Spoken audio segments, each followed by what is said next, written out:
लखनऊ से विकास की बड़ी खबर। जल जीवन मिशन के तहत केंद्र और उत्तर प्रदेश सरकार के बीच महत्वपूर्ण एमओयू पर हस्ताक्षर हुए। इस पर सीएम योगी आदित्यनाथ ने कहा कि 14,500 गांव में पानी की सप्लाई हो रही है। गांव में साफ पानी मिल रहा है।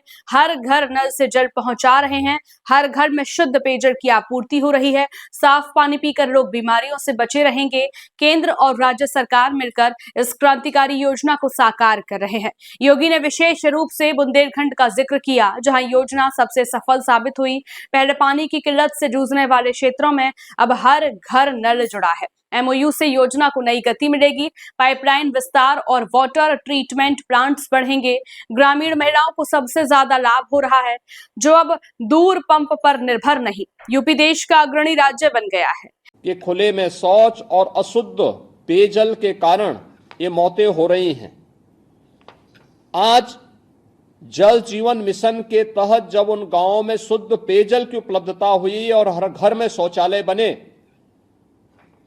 जिन क्षेत्रों में 40 वर्ष में 50,000 से अधिक मौतें हुई थी, आज मुझे बताते हुए प्रसन्नता है कि गत 5 वर्षों में मौत के आंकड़ों को 0 तक पहुंचाने में हमें सफलता प्राप्त हुई है। और इसका श्रेय मैं आदरणीय प्रधानमंत्री जी के इस विजन को देता हूं, जो उन्होंने स्वच्छ भारत मिशन में हर घर में शौचालय और जल जीवन मिशन के अंतर्गत हर घर नल की इस स्कीम को जारी किया, इसको लागू किया।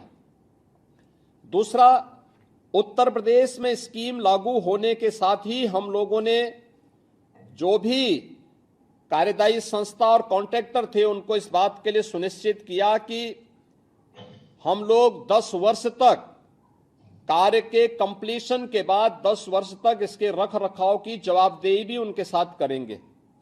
और यह उत्तर प्रदेश के अंदर अब तक जिन 37,500 से अधिक गांवों में नियमित पेयजल की आपूर्ति की जा रही है, उसमें 14,500 से अधिक गांव ऐसे हैं जहां संपूर्ण कार्यक्रम भी वहां पे पेयजल की आपूर्ति नियमित रूप से हो ही रही है, लेकिन संचालन और अनुरक्षण के कार्यक्रम का दायित्व भी सफलतापूर्वक वहां पर क्रियान्वित किया जा रहा है।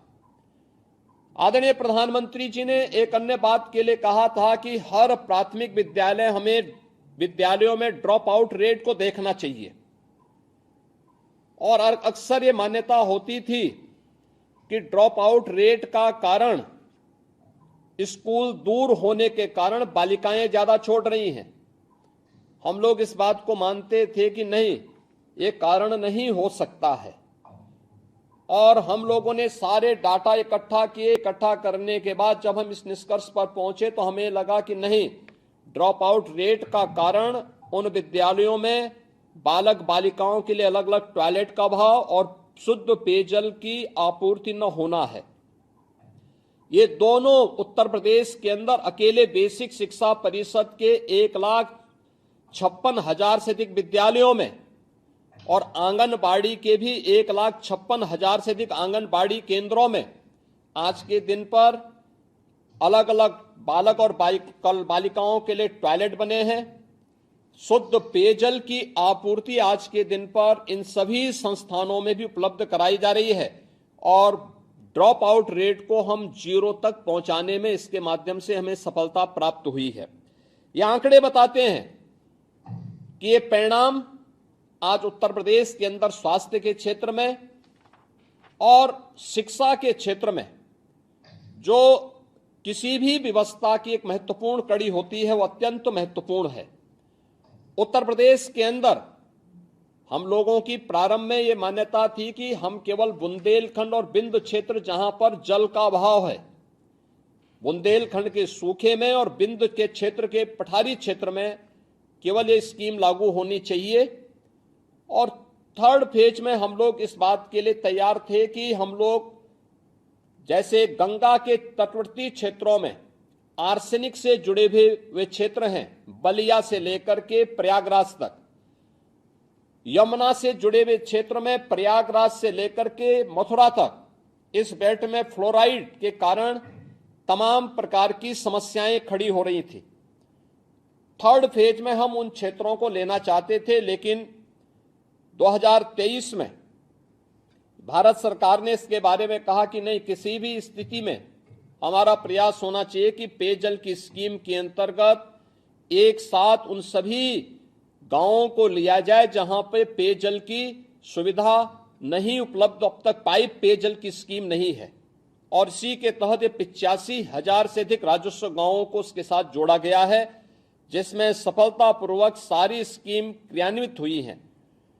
मुझे प्रसन्नता इस बात की है और मैं बार बार इस बात का पक्षधर रहा हूं कि जो भी कार्य उत्तर प्रदेश के अंदर हो रहे हैं या किसी भी राज्य में हो रहे हैं, एक ज्वाइंट टीम बननी चाहिए जो उसका इंस्पेक्शन करे और उसके अनुसार उसका भुगतान करके ये सुनिश्चित करें कि ये अगले 10 वर्ष तक इन योजनाओं को सफलतापूर्वक क्रियान्वयन करने का काम संबंधित ग्राम पंचायत को, कॉन्ट्रैक्टर को और कार्यदायी संस्था को निर्वहन करना होगा। और आज वह दिन आया है जब हम लोग इस स्कीम के साथ जुड़ रहे हैं, और मैं माननीय केंद्रीय मंत्री श्री CR पाटिल जी को, श्री B सोमन्ना जी को भी आमंत्रित करूंगा कि वह जो उत्तर प्रदेश के वे क्षेत्र हैं जो कभी सूखे क्षेत्र माने जाते थे, खासतौर पर बुंदेलखंड और बिंद क्षेत्र में, मैं कल स्वयं भी बिंद क्षेत्र में मिर्जापुर में गया था और मिर्जापुर में मैंने स्वयं इस स्कीम की तमाम योजनाओं के बारे में और वहां की स्कीम की समीक्षा भी वहां पर की थी। मुझे आश्चर्य होता है कि हर व्यक्ति इस बात को स्वीकार करता है कि हाँ साहब, पेयजल हमारे यहां पहुंचा है। रोड कटिंग की समस्या कुछ क्षेत्रों में आई है क्योंकि जुलाई 24 से अभी तक कोई धनराशि उन क्षेत्रों में नहीं गई, तो जो योजनाएं अधूरी थी वहां पे पाइप पेयजल की स्कीम के तहत जो पाइपलाइन बिछाई गई थी उसमें कुछ जगह समस्याएं आई हैं। इधर हम लोगों ने राज्य से कुछ धनराशि जल शक्ति विभाग को उपलब्ध करवाया और कहा कि भाई आप जब तक केंद्र सरकार से पैसा आता है, जिन योजनाओं में 90 से 95% काम हो चुका है वहां पर आप उनको कार्यों को पूरी तरह अनुरक्षण के साथ जोड़िए, सफलतापूर्वक वहां पे पेयजल उपलब्ध करवाइए और केंद्र सरकार से पैसे की प्रत्याशा में आप उन योजनाओं को क्रियान्वित करके आगे बढ़ाइए। ये सभी कार्य वहां पर मैंने अपनी आंखों से देखा कि सफलतापूर्वक ये चीजें चल रही हैं, और मैं चाहूंगा कि हमारे माननीय केंद्रीय मंत्री पाटिल जी भी और सोमन्ना जी भी एक बार यूपी में आकर के, और जो सबसे सूखाग्रस्त क्षेत्र था बुंदेलखंड के बारे में, तो वहां की महिलाएं अपने सामान्य उसमें भी इस बात को कहती थी कि मेरा जो है पति को भले ही कुछ हो जाए लेकिन मेरी जो गगरी है पानी की ये न फूटने पाए। यह एक मान्यता वहां पर थी। पानी की क्या कीमत थी और कितनी दूर से लोगों को पानी लेकर के आना पड़ता था। लेकिन आज बुंदेलखंड में भी हर घर नल की योजना सफलतापूर्वक क्रियान्वित होती हुई दिखाई दे रही है, और आज का ये MOU इस बात की गवाही दे रहा है कि यह आदरणीय प्रधानमंत्री जी के विजन को जमीनी धरातल पर और प्रभावी ढंग से लागू करने के लिए दोनों सरकारें मिलकर के उसको आगे बढ़ाने में सफल हो पाएंगी। मैं आज के इस अवसर पर इस पहल के लिए माननीय केंद्रीय मंत्री श्री CR पाटिल जी को, माननीय सोमन्ना जी को, केंद्रीय इस अपने पेयजल और स्वच्छता विभाग से जुड़े हुए सभी अधिकारियों को, जल जीवन मिशन से जुड़े हुए सभी अधिकारियों को हृदय से धन्यवाद देता हूं और विश्वास करता हूं कि ये स्कीम सफलतापूर्वक लागू होकर के लोगों के जीवन स्तर में व्यापक परिवर्तन करने में सफल होगी। इस कार्यक्रम के लिए, इस MOU के लिए मैं एक बार फिर से आदरणीय प्रधानमंत्री जी के प्रति आभार व्यक्त करता हूं और केंद्रीय मंत्री जी को हृदय से धन्यवाद देता हूं। बहुत बहुत धन्यवाद। ये MOU ग्रामीण भारत को स्वच्छ पानी का तोहफा है। विपक्ष की आलोचना के बावजूद आंकड़े सफलता बयां कर रहे हैं। क्या जल जीवन मिशन 100% लक्ष्य हासिल करेगा? हम अपडेट लाते रहेंगे। दर्शकों, न्यूज अपडेट के लिए सब्सक्राइब करें रॉयल बुलेटिन अगली खबर तक। धन्यवाद।